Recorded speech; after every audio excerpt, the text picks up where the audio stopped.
Why, hello there!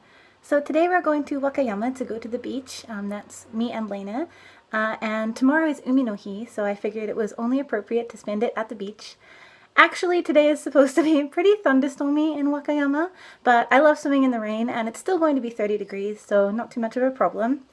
We're going to Wakayama Beach, and I've been there once before, and it's really, really beautiful, so I'm looking forward to going back. So, let's head off to Wakayama.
So here we are at Wakayama, and as you can see, it's not stormy yet, and the water is beautiful.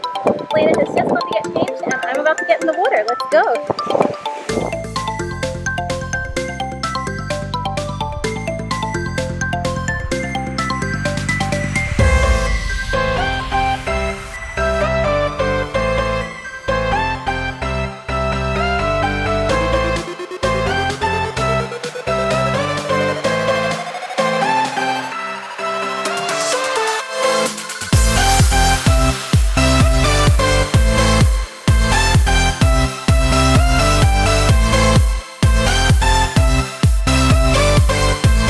I just got back from my first round of swimming, and honestly I always forget how much I miss the sea until I'm back in it, and truly I could stay here all day. It's so perfect. I love it so much.